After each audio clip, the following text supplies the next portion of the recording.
समझा सकती है तो समझा। अब उसी समय योग माया ने क्या किया, भगवान कृष्ण का थोड़ा सा मुख खोल दिया। राजन संजात बेपतु सावीक्ष विश्वम सहसा। हाँ, जब उसने अचानक अपने कन्हैया के मुख में विश्व का सबका दर्शन किया, जो कुछ था संसार में सुना गया देखा गया वो सब मुख में। लेकिन माता यशोदा को लगा कि मेरे छोटे से बालक के मुख में ये सब दुनिया कहां से आ गई, नहीं आ सकती है। लगता है ये आंखें कमजोर हो गई हैं, बुढ़ापे की आंखें, अब तो किसी डॉक्टर को दिखाना पड़ेगा। तब सम्मील मृगसावाक्षी, आंखों को ही बंद कर लिया। भगवान कृष्ण ने कहा क्या हुआ, योग माया ने कहा महाराज क्या होगा, अब हम इनको क्या बताएं और क्या दिखाएं। इन्होंने तो नेत्र ही बंद कर लिए। भगवान ने कहा देखो आज के बाद कभी हमारे और मैया के बीच में तुम आना नहीं। हाँ, एक दिन गर्गाचार्य जी को वसुदेव जी ने बुलाया और एकांत में उनसे कहा आप तो सब जानते हो, हमारे दोनों पुत्र नंद राय जी के यहाँ हैं, आप हमारे आचार्य हैं, अभी दोनों बालकों का नामकरण संस्कार नहीं हुआ है, आप कृपा करके घूमते हुए जाओ और हमारे दोनों बालकों का नामकरण संस्कार करके आओ। उस समय गर्गाचार्य जी महाराज नंद राय जी के कहने पर जाते हैं गोकुल में। देखा नंद राय जी ने गर्गाचार्य जी आ गए हैं, उनकी पूजा की और फिर उनसे प्रार्थना की आप मेरे बालकों का नामकरण संस्कार कर दो। गर्गाचार्य ने कहा ये तो मैं कभी करूंगा ही नहीं। हाँ, देखो मैं कोई तुम्हारा पुरोहित नहीं हूं, तुम मेरे यजमान नहीं हो, मैं यदुवंशियों का आचार्य हूं, मैं तुम्हारे बच्चों का नामकरण संस्कार कैसे कर दूं, अपने पुरोहित से कराओ। कहा महाराज नामकरण संस्कार में क्या लगता है, हमारे पुरोहित जी आए नहीं हैं, आप आ गए हैं, कर दो। आप ऐसा क्यों सोचते हैं कि हम और वसुदेव जी अलग अलग हैं, एक ही हैं, आप उनके हैं तो हमारे हैं, हमारे हैं तो उनके हैं। कहा नहीं नहीं तुम नहीं जानते हो, देखो यदि मैं तुम्हारे बालकों का नाम संस्कार करूंगा तो बड़ा भारी अनर्थ हो सकता है। ये जो कंस है पापात्मा है। हाँ, रात दिन यही सोचता रहता है कि देवकी का 8वां गर्भ कन्या को जन्म कैसे दे सकता है। देवकी का 8वां गर्भ कन्या हो ही नहीं सकता। देवक्या 8मो गर्भो न स्त्री भवितुमर्हति, उसे विश्वास नहीं हो रहा है। और आपका वसुदेव जी का बड़ा प्रेम है, यदि मैं आपके बालक का नाम संस्कार करूंगा तो वो कंस समझ जाएगा कि ये जो संस्कार गर्गाचार्य ने किया है 100% ये देवकी का पुत्र है, ये वसुदेव का पुत्र है, ये नंद जी का बेटा नहीं है, इसलिए मैं ये कार्य नहीं करना चाहता हूं। अरे कहा महाराज जब पता लगेगा कंस को तब ना। कहा पता क्यों नहीं लगेगा, तुम्हारा बेटा जब करवट बदलता है, बैठता है उठ करके, तब तो तुम धूमधाम से उत्सव करते हो। बोले महाराज हम आपको वचन देते हैं किसी को पता ही नहीं लगने देंगे। कैसे रोकोगे, देखो 10 आ रहे हैं 10 जा रहे हैं। बोले हम व्यवस्था करते हैं।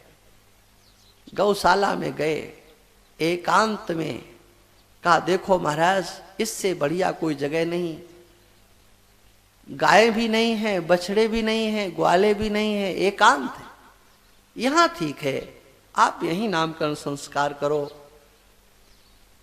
यशोदा और रोहिणी से कहा कि बालकों को लेकर के चलो गौशाला में।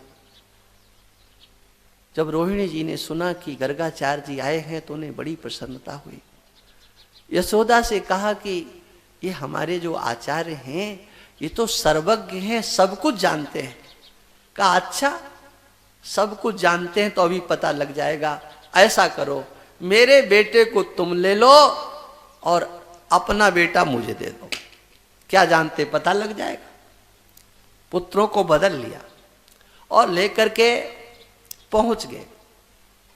स्वस्ति वाचन किया, हाँ जैसा पूजन का क्रम होता है वो किया। अब नामकरण संस्कार करने लगे तो सबसे पहले उन्होंने जो यशोदा जी की गोद में था कहा अयम ही रोहिणी पुत्र। हाँ ये तो रोहिणी का है। यशोदा ने कहा महाराज आप तो जान गए। अरे कहा हम गुरु हैं भाई। हाँ ये रोहिणी का है, रोहिणी का।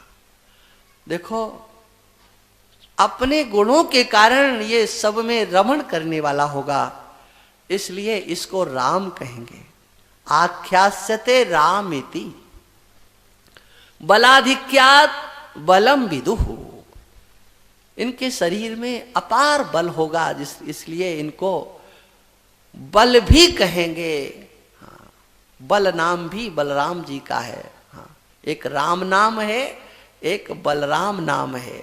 हाँ, मिला देते, वैसे नाम दो हैं। हाँ, ब्रज में आप वृंदावन की बात छोड़ दो, वो तो एक अलग ही चीज है।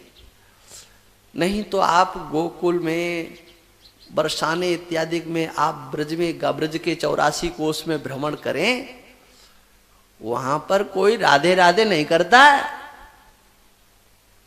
हाँ ये तो वृंदावन में ही होता है, मथुरा में कहीं नहीं होता। वहां पर सब जय राम जी की बोलते हैं। हाँ जय राम जी की, जय राम जी की, राम राम साहब ऐसा बोलते हैं। उनसे कहो कि ये जय राम जी की किसकी है, तो वो सब कहते हैं कि दाऊ दादा की जुहार है। हाँ। ये जो हमारी राम राम है ये दाऊ दादा की राम राम है महाराज। हाँ। बलराम जी का बड़ा सम्मान है।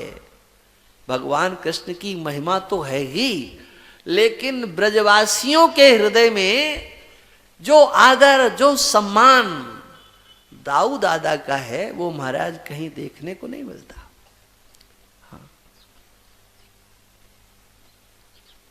इनका नाम बल है। अरे बल नहीं, इनको बलभद्र कहा जाता है, बलभद्र। हाँ। कृष्ण भगवान को कोई कृष्ण भद्र नहीं कहता है। हाँ। ये भद्र शब्द नाम के सामने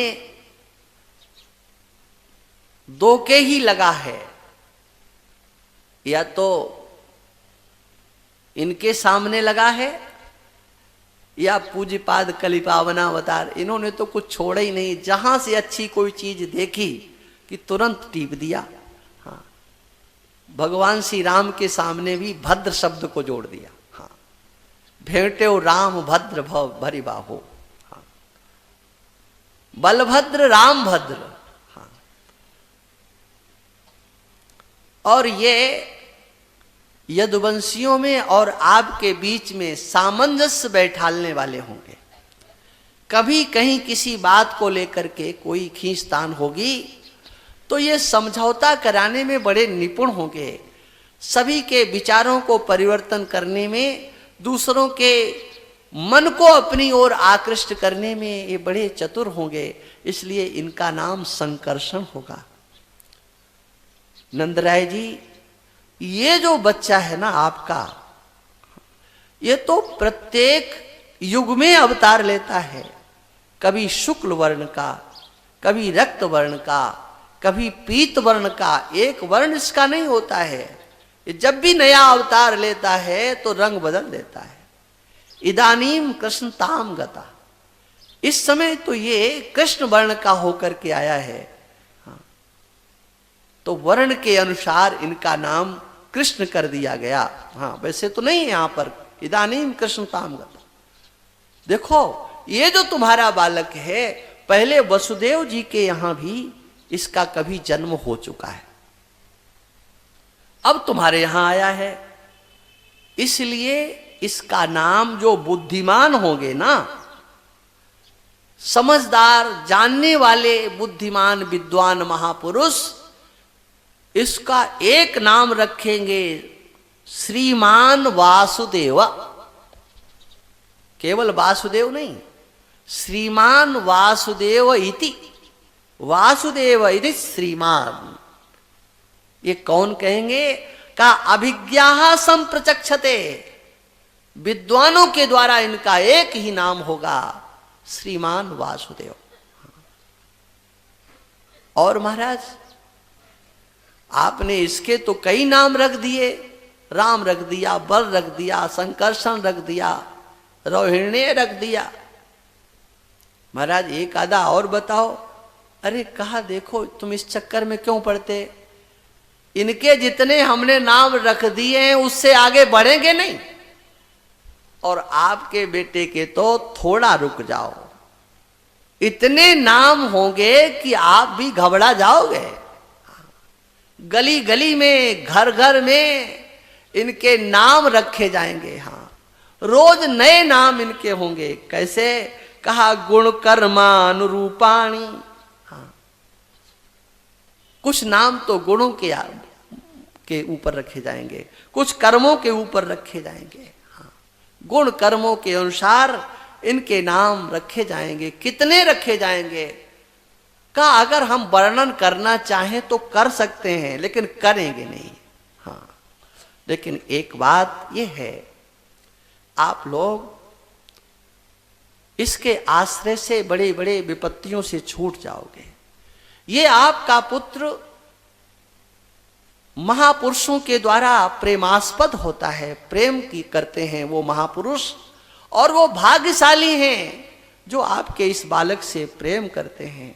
हाँ, देखो हम संक्षेप में इतना कह सकते हैं, ये आपका बालक नारायण के समान गुणों वाला है, लेकिन इस बात को किसी से कहना नहीं। गोपाय स्व समाहिता, मेरी बात को तुम सुन लो और इसे अपने हृदय में पचा जाओ। हाँ, नारायण समो गुणै ही, इस प्रकार से नामकरण संस्कार हुआ। अब भगवान कृष्ण थोड़े बड़े हुए, बलराम जी भी थोड़े बड़े हुए। कितने बड़े हो गए? का जानुभ्याम सा पाणिभ्याम, अब घुटनों और हाथों के आश्रय से वो चलने लगे हैं, आंगन में विचरण करने लगे हैं। बलराम जी के साथ अनेक प्रकार के वो खेल खेलते हैं। माताएं उन पर दृष्टि रखती हैं, लेकिन फिर भी दृष्टि बचा करके कहीं इधर उधर जाकर के वह सब करने लगते हैं जो माताओं को अच्छा नहीं लगता है। कभी कभी जाकर के गायों के बीच में घुस जाते, बैठी हुई गायों के सींग पकड़ लेते और फिर दोनों सींग पकड़ करके इधर उधर लटक जाते, गाय उठ करके खड़ी हो जाती।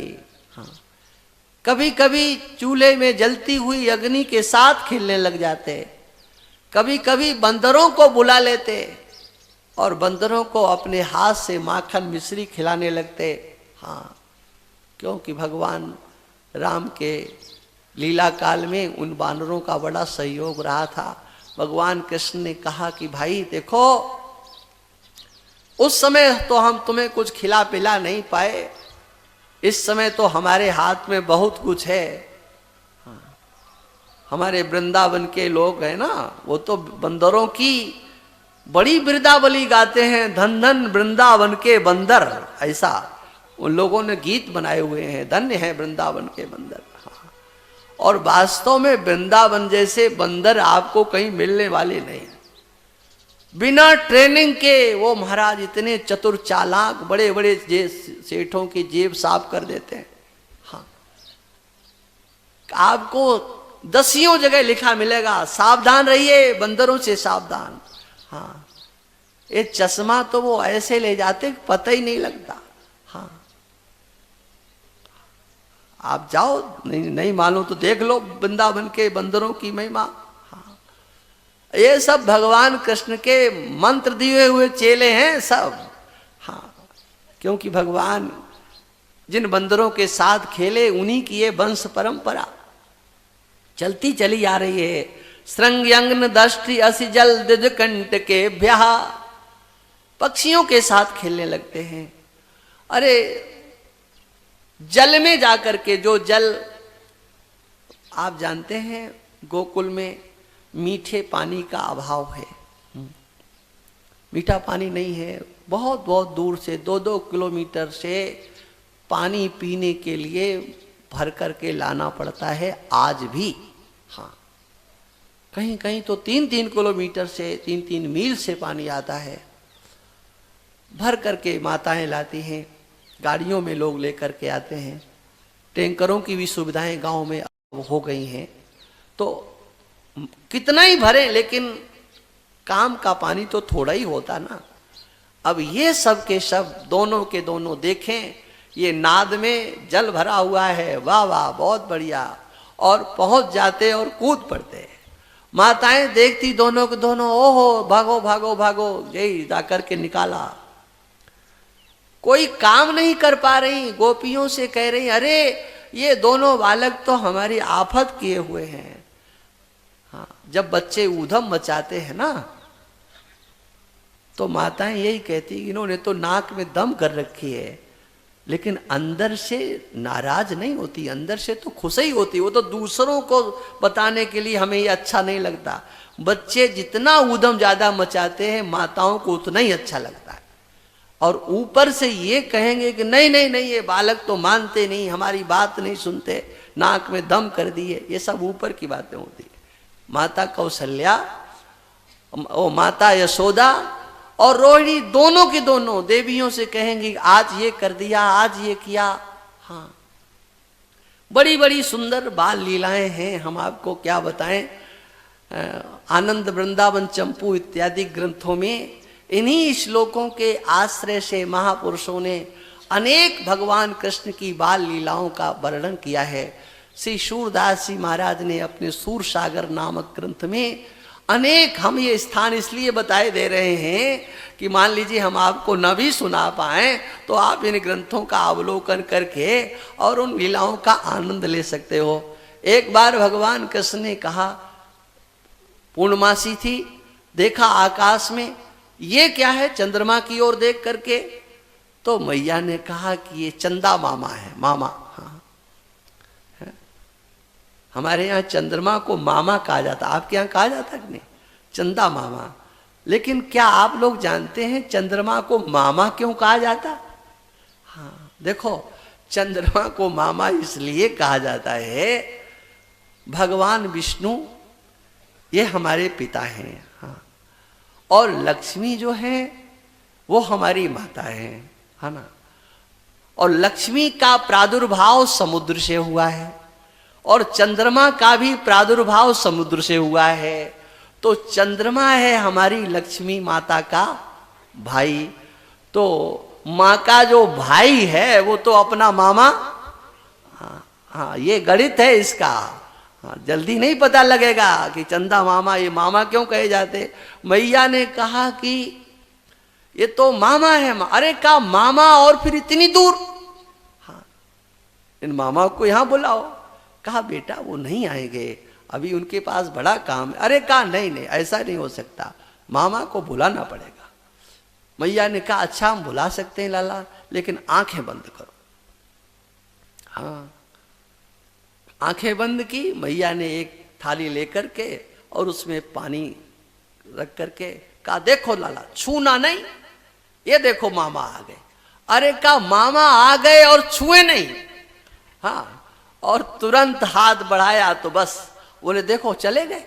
हाँ, वो तो चले गए। कहा लाला उनको छुआ नहीं जाता है। अब मैया ने कथा सुनाना शुरू कर दिया। हाँ, भगवान कृष्ण को नींद आ गई। इस प्रकार से बड़ी सुंदर सुंदर हाँ लीलाएं भगवान कृष्ण करते हैं। एक बार घर से निकल करके बाहर जाने की योजना बनाई आ गए देहरी पर। आप लोग देहरी जानते हैं? देहरी आजकल तो कोठियां बनती हैं, कोठियों में सब कुछ होता है, लेकिन देहरी नहीं होती है। फ्लैटों में देहरी नहीं होती है, पहले घरों में देहरी हुआ करती है ना। अब नहीं। और वो देहरी एक मर्यादा थी, मर्यादा। इस देहरी के अंदर कैसे रहना है और देहरी के बाहर कैसे रहना है, हाँ, वो हमारे घरों की मर्यादा थी। विशेष करके देवियों की मर्यादा थी। लेकिन आज घरों से देहरी चली गई तो हमारी माताओं, माफ करना, हम आपके लिए नहीं कह रहे, वो देवियों की मर्यादा भी उनके जीवन से चली गई। हाँ, मर्यादा चली गई है। हाँ, बोले क्या देरी क्या रखना। हाँ, अरे बोले ये तो एक अटक है, अटक।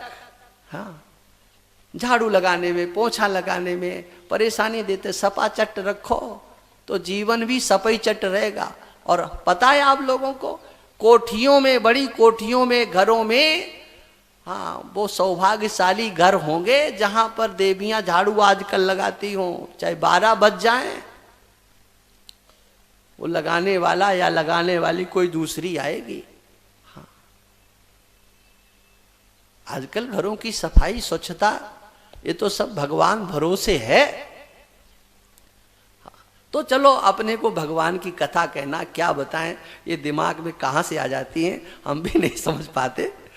तो अब भगवान कृष्ण आंगन से निकले और देहरी पर आए। नंद बाबा की वो जो देहरी थी वो जरा ऊंची थी। हाँ, कोशिश करके चढ़ गए, अब उससे ज्यादा सामने खाली था।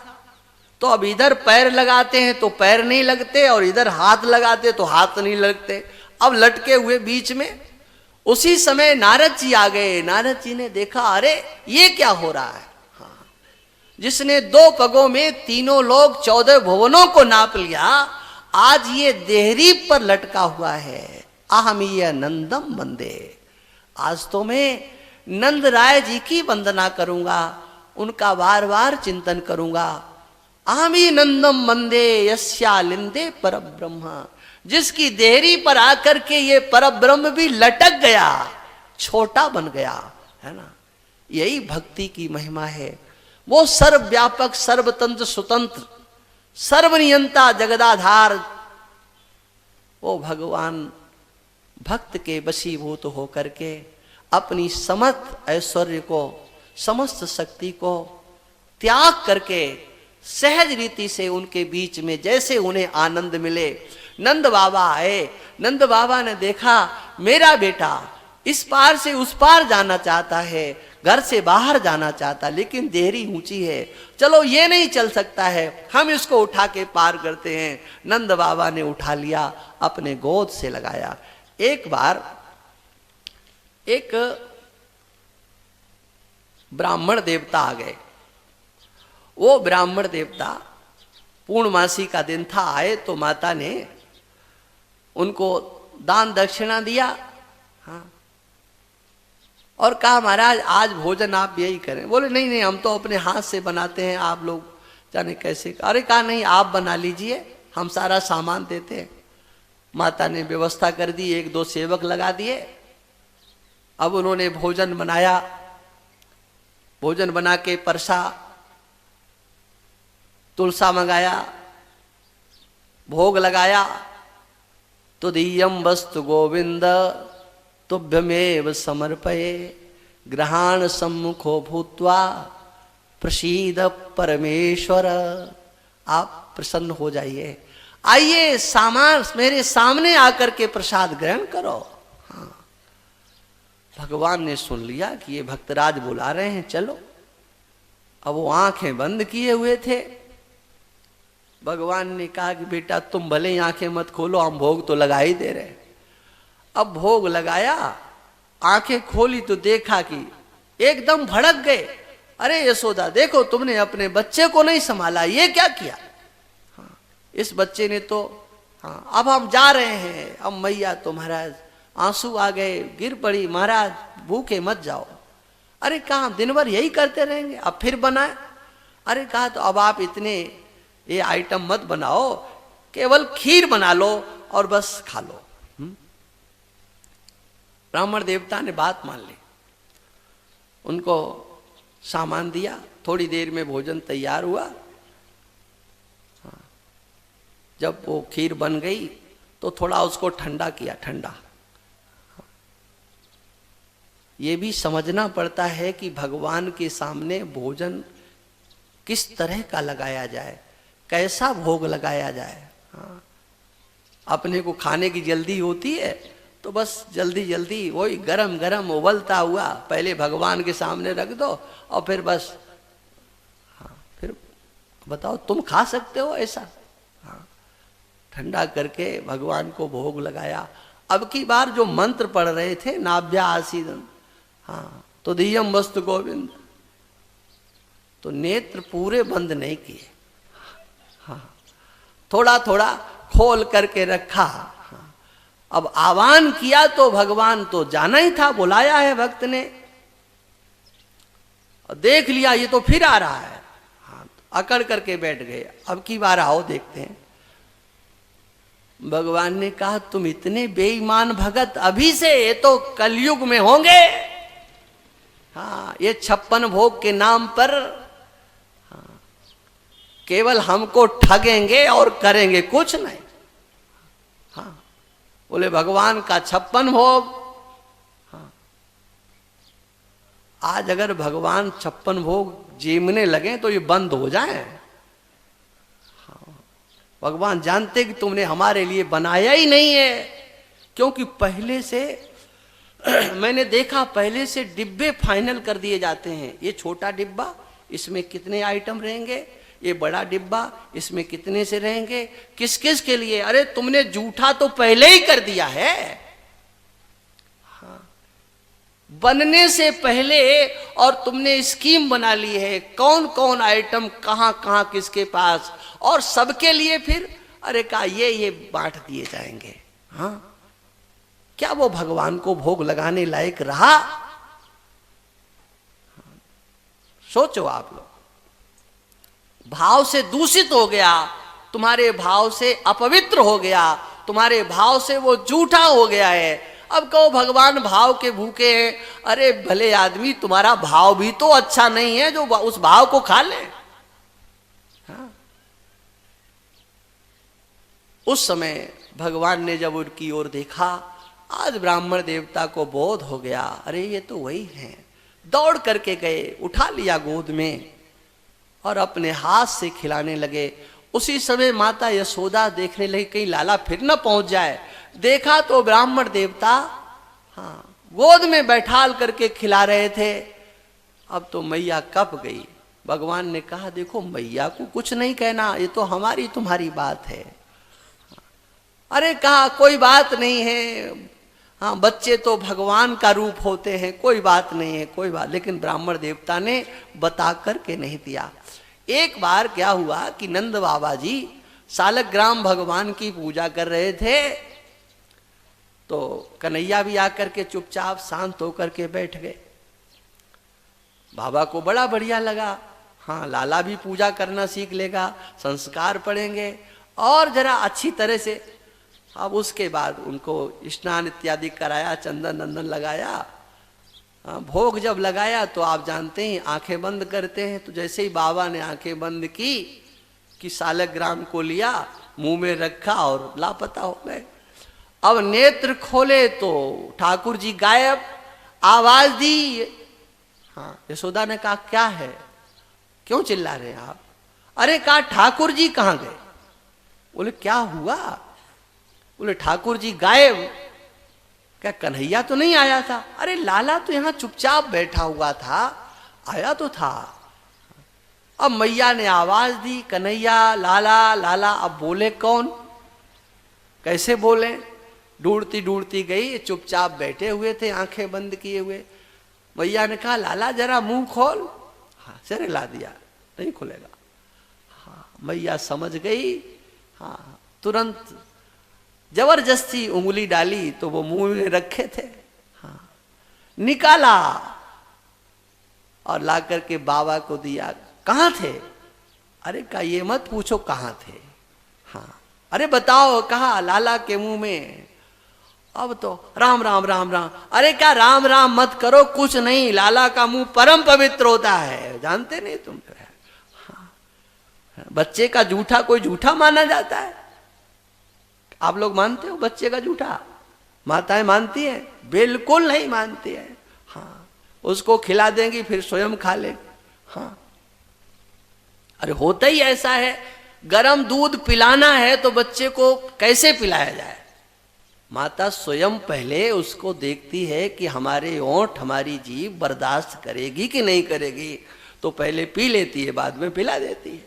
हाँ, बच्चा नहीं पीता है तो देख लेती है क्यों नहीं पी रहा है, तो उसका स्वाद लेकर के और फिर उसको पिला देते हैं। तो ये तो फिर चलता ही है, इसमें बालक का जूठा जूठा नहीं माना जाता। ये तो आप लोग अच्छी तरह से रोज करते ही हो। अब इस प्रकार से अनेक प्रकार की लीलाएं करते हैं, और वो माखन चोरी की सुंदर सुंदर लीलाएं भी यहाँ पर श्लोकों में कुछ कही गई हैं। अपने को तो आज बहुत आगे चलना है, देखो इन कथाओं में नहीं अटके रहना है। पहले भगवान कृष्ण ने माता को आनंद देने के लिए, आप सुनाए तो कहो पूरा दिन इसी में निकल जाए। हाँ, आनंद देने के लिए मैया के कहने पर बेटा रोटी खा लो। कहा नहीं खाना है। क्या खाना है? कहा माखन खाना है। तो कहा माखन खा लो। कहा अभी नहीं खाना है। अब जब मैया घर से बाहर चली जाए तो फिर ढूंढे कि कहां रखा है और पीछे से खाएं। मैया ने देखा ये तो इसने सब जूठा कर दिया, पूरा मटका का मटका। हाँ, पहले की माताएं शुद्धता अशुद्धता का बड़ा ध्यान रखती थी। अब कहा लाला आज गलती कर दी, अब कभी नहीं करना। हाँ, मेरे से मांग करके लेना, सामने खाना। सोचा ये बालक है, कहीं नहीं माना तो ऊपर लटकाने लगी। मैया ने ऊपर लटका दिया। एक बार कन्हैया ने देखा कुछ नहीं मिल रहा है। तुरंत मैया जब बाहर गई तो एक बछड़े को पकड़ करके लाए, और जहां वो मटकी लटकी हुई थी उसके नीचे खड़ा किया, उसकी पीठ ठोकी, बेटा हटना नहीं यहां से, खड़े रहना। और उस पर खड़े हो गए। खड़े होकर के मटकी को पकड़ी। अब वो भी तो बछड़ा ही था, नीचे से हाँ चला गया। अब चला गया तो ये लटके, ओ मैया मैया मैया। मैया ने सुना लाला चिल्ला रहा है। हाँ, देखा वो तो लटके हुए ऊपर। अरे तू यहां कहां से पहुंच गया? अरे का उतार ले, बस कथा तो लंबी है, बता के नहीं दिया कि हम यहां कैसे आए। हाँ, अब ये इस प्रकार की जो लीलाएं करते तो मैया गोपियों को सुनाती,